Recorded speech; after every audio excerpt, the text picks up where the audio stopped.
Hello, my name's Tuppence. I want to try an effect this week that I have seen, I think it was Daniel Cooper do a long time ago, and I've been trying to do this for a while. It's to make this look like an etched rose within glass, like you've used a laser to do it. Now, I think Wendy did something very similar, Wendy from Toonpish Crafts, where she put some flowers, or she embedded some flowers into resin, but she used a coloured mica. I'm going to keep my mica plain. I'm just going to use no colours at all, just clear resin. The only powder I'm going to put in here is a pearlescent powder to kind of get an etched glass effect. So I want to start off by dusting my mould. I'm using a fondant mould, and this is really quite sticky, so this is going to take up the powder really well. I want to make sure that I get all of the flour that I'm going to be using covered, all the way up the edges too. I'm looking to get a frosted glass effect, so I don't want this powder to be too strong, but I do want to make sure that I cover all of it. I'm going to be using a clear resin, and if I don't have powder all over the mould, that will be really obvious when I embed it in the other resin. You'll just have areas that look completely see-through. I'm going to do a couple of other flowers so that I have some choices, and then I'm going to get rid of the excess powder and mix up my resin. I've added mica powder to quite a few of the flowers, so I've got a choice. I think I'm probably going to use the roses though. Now this mould is very flat, which means I can use a fast setting resin. I'm going to use Apex 1 coat. None of these takes much more than 5 to 7 mils to fill the cavities, which means that I'm not going to need to mix up very much. So I think I need something a little smaller than this cup. I'm going to use this beaker. It is a little smaller. I'm going to make a total of 40 mils. So I want 20 mils of part B. That's the hardener. And you can see the static makes it cling to the side. So I do need to wait for a few seconds just for that to settle down. And that will give me a true reading as to how much is in the cup. And of course, I need an equal amount of the resin. And this is really thick, this one. All right. Now, because I've got such a small amount, I'm just going to stir this by hand rather than use a mixer. So I'm going to stir this really slowly for 3 minutes. I'd let this sit for about 5 minutes to degas after mixing, and that way I can get rid of as many bubbles as I can. And you can see this is a lot more fluid. It also feels a little warmer. So I'm going to pour this really carefully into my mould, trying not to get any bubbles, because I don't want to have to use a stick to try and remove them. Otherwise I might take away some of that powder. It's not taking much resin at all. Okay, I've filled up most of the mould, but it isn't going into the stalk, so it's probably going to need a little bit of help. I'm going to encourage that resin along that channel by dragging it with a silicone stick and guide it along. Once I get a little bit in there, it will flow in and fill it up. There's a few bubbles on the bottom of the mould too, so I'm just going to swirl the resin around with a stick and encourage those to rise to the surface. And hopefully they'll pop on their own. I'm not going to use any alcohol. I've added resin to quite a few of the pieces, although I think it's the roses that I'm going to use. I really love this one that I'm filling up now. Again, I'm going to use that silicone stick to guide the resin around and try and get rid of some of the bubbles. Now this resin is not going to take that long to cure, so I'm going to leave it for a couple of hours and I'll be back for demould. Time to take these pieces out of the mould now. I'm just going to pop that out. It's a really flexible mould, and have a look. Oh, the detail on that is lovely. Got a little bit of overspill, but it's easily snapped off with my fingers. Look at the texture on that. You can still see my fingers through the back. So I think that does look pretty frosted. We'll see how that copes with being embedded in some resin. So I did a lot of other pieces. These leaves are really fine. There's a lot of cleanup to do on those. And a lot of these pieces I'll set aside so that I can use in other projects. They're all really pretty. And I think this is the other rose that I want to use. Okay, so now that I have my flowers, I'm going to need something to set them in. And I want something that is going to be deep enough that I can set them in the middle and also something pretty, because this is going to be plain resin. And I think this beautiful crystal edge mould from Resin is going to fit the bill. It is deep enough, and with those crystal edges, that's going to be beautiful with clear resin in it. I'm going to be setting these in the middle, and I think that centre section is definitely big enough for me to put that in. I want to put this one in as well. And that leaf at the bottom is in the way. I think I'd rather have that came out of the stem. So I might need to do a little surgery on that bottom rose, remove the leaf. But in the meantime, I need to lay down a layer of resin first because I want that to harden, and I really need these to be suspended in the middle. So I'm going to go ahead and mix up my resin, and to do that I need some gloves. My resin is all mixed and I've been leaving it to sit for a little while so that it can degas. I really don't want any bubbles in this because I want it to look like glass. I'm going to start by pouring this around the edge over those crystals because that's where the bubbles are most likely to stay. And then I can fill this to about 1/3 of the depth. I want to leave enough room so that I can add the roses and still have enough room to cover them completely. The resin I'm using is from JDiction, which is not my usual type. I usually use craft resin, so I'll see how this goes. All right, I think that is enough. What is that? Let me take that away. That is a little bit of dried resin from one of the other leaves. All right, so I need to just leave this now to cure up. Because I'm not used to this resin, I'm going to let it sit for a couple of hours, giving it a chance to degas and all those bubbles to rise to the top. I'll then put it in the G3 to speed up the curing time so that it cures enough for me to add the roses and another layer of resin. That first layer is now firm enough for me to add another layer, a very thin layer of resin. I need to lay down enough that I can set the roses in place, but I don't want to put down too much that they're going to float around. So I've just put a very thin layer, just enough to reach all the way to the sides, or at least it will when I put the roses in.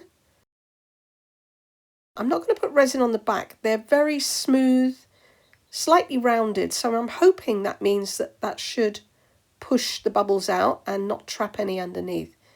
Now I can see a tiny black dot in there, which I don't want, so let me hook that out. Just got a micro brush, and hopefully I can pick that up. There we go. All right, I took the leaf off the bottom of the rose. Just use a pair of scissors to cut that off while it was still soft. So now I should be able to fit both of these roses into the middle. Well, that is floating a little bit, so I'm just going to wiggle that in place and gently push on the top and try and get the bubbles that might be trapped underneath out. As I say, it's really smooth, so it shouldn't trap anything. Right, do I want it there? Yeah, I think so. That'll give me enough room to pop this one in. And I want this one to look like it's growing out of the stem. I nearly dropped it then. Okay. Just set that one in. That one is floating around a little more. See, that tucks up much better. That nestles in a little better. And that way they will be in the middle. And I should have that gorgeous crystal edge all the way around. So it is wanting to slide around a little bit. I'm going to babysit this for a little while. Just try and get rid of some bubbles that I can see floating around. All right, as I say, I'm going to babysit this for a little while, but this just needs to cure, and then I can come back and add the final layer, which should be enough to cover up the roses. So I'll see you then. All right, it's time for the final coat, and as you can see, one of the roses did move out of place despite my babysitting it. But this is now time to add the final coat and embed these in. I've mixed up 3 ounces. Again, this is the JDiction resin. So I'm using 2 different types of resin here. I've got the Apex 1 coat for the roses and then the JDiction for the rest of it. Looks like I made up just the right amount, and it's more than enough to embed the roses right in the middle. They're fully covered. Just get this last strips out. All right, that didn't want that to go on the edge there. So I need to just take a stick now and go around the edge. You can see it hasn't completely filled the edge of the mould, so I'm just going to guide that round. And then I need to leave this. So this is a super simple technique if it works. We'll see that they look pretty enough in there anyway. Everything looks kind of plain and boring at the moment, but the effect's going to come when I demold and that crystal edge is revealed.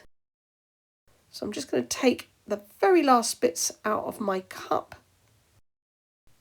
I have to say I am liking this resin, but it is still pretty warm here in my room, so I don't know how this would work if it's a bit cooler. But as you know, we've been having a heat wave in the UK. All right, there we go. Last little bit. Just chase the bubbles out. And that's it. So I'm going to leave this now until it is fully cured. I will put my machine on, but again, I'm going to leave this for a couple of hours to degas. And then I'll be back when I'm ready to demold it. Okay, it is finally time to get this out. I can't see any bubbles in here, but I'm going to pop that and wow. Already, look at that. Oh, that edge makes it. It really does. That is so pretty already. I love it. I love it. You can see through. You get that etched glass effect. It really does look like I've lasered those roses in there. And from the back too. I have got bubbles. I can't believe it. I did trap some bubbles. You can't really see them unless you're very close up, but it's a shame that I've got them in there. But that crystal edge mould is beautiful. I love it. I really love it. I think I actually prefer it this way round, but you could equally have it that way round, which is the way it's meant to be. But yeah, that is so pretty. I'm happy that that worked. Okay, I'm going to want to make this stand upright so that it can be displayed. So I need to make some kind of cradle or stand for it. So I'm going to have to figure that out, but I really can't get over how pretty that mould is. So for something so plain, really, you know, it looks pretty boring, I guess, while I was making it. But yeah, I really am happy with the results. It does look like you've lasered them in there. Right, I have managed to cut out a small easel, and I used my laser cutter to do that. So I do have a laser. It is a 10-watt diode, and that just would not do glass. You need a very dedicated UV laser to do that, and those are seriously expensive, way beyond my price range. So this just has little slots to fit together. I can glue that later, but just need to pop these in and that will stand up. Whoops, let me try that again. As I say, I will glue it together, but for now I just want to put it upright so that you can see what it looks like. And then this will stand in here. And despite being very small, it really does support it. There we go. Right, let me just move my camera so you can get a look at it. Now, ideally, I would have liked to have cut this out of clear acrylic, but again, my 10-watt diode just would not do that. You need a CO2 laser to do that, or a UV laser. But I think I might be able to help disguise it by painting these white. So I'm going to go ahead and do that. I'm going to use some of this wood and metal house paint from Johnston's, and I'm going to paint all of the sides, particularly the edges, and they're probably going to need a couple of coats. I have wiped these down with a baby wipe and let these dry. The laser leaves soot behind on the edges, and that can discolour the paint, so I may need to give this a couple of coats before I get a true white. So I'm going to finish painting all of these pieces and leave them to dry, then I can put this together and I will get some photos for you. I really hope that you've liked this video, and if you have, please give me a thumbs up, comment, share if you can, and if you haven't subscribed to my channel, please consider doing so. It's free to you, it will really help me out, and you'll be able to come back and see what I'm going to make next time. Until then, thank you so much for watching. Take care. Bye.